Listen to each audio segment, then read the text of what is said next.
আমি 21 শতিকাৰ শিক্ষিত ডেকা। পিতা পিতামহৰ দিনৰ অশিক্ষিতৰ দাগবোৰ কপালত সানি লৈ খেদি ফুৰা নাই কোনো পৰম্পৰা। পথাৰৰ বোকাত সুঠাম দেহা লেটি পেটি কৰি দুৰ্গন্ধ বিয়পোৱাৰ দুৰ্বাৰ মানসিকতা নাই আমাৰ। আমি যে 21 শতিকাৰ শিক্ষিত ডেকা।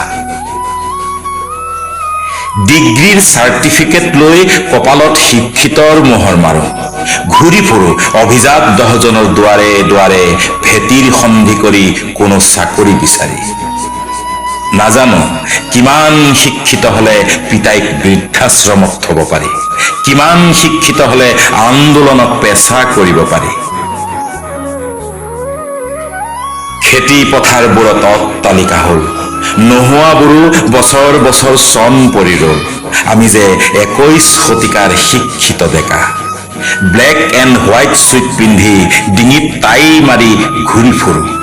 গাত বোকা লগাৰ ভয়ত পথাৰবোৰ বিক্ৰী কৰি দিলো। ষ্টেটাছ মিলোৱাৰ স্বাৰ্থত সেই টকাৰে 3 মহলীয়া বিল্ডিং উঠালো। তই মৰিলে মৰ, এটাই জানো মোৰ পেটটো সোনকালে ভৰ। মই যে 21 শতিকাৰ ডিজিটেলি শিক্ষিত ডেকা। হাতত স্মাৰ্টফোন আৰু মুখত ইংৰাজী অসমীয়া হিন্দী মিশ্ৰিত এটি আচহুৱা ভাষা।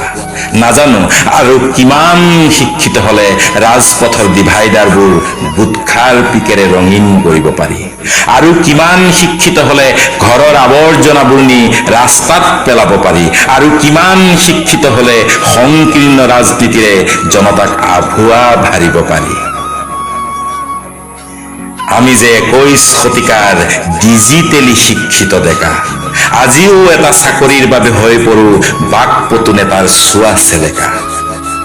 নাজানো কিমান শিক্ষিত হলে কেইটামান ধনৰ বিনিময়ত নিজৰ বিবেক বিক্ৰী কৰি নিজকে অস্তিত্বহীন কৰিব পাৰি। কবলৈ হাঁহি উঠে, তথাপিও আমি 21 শতিকাৰ শিক্ষিত ডেকা।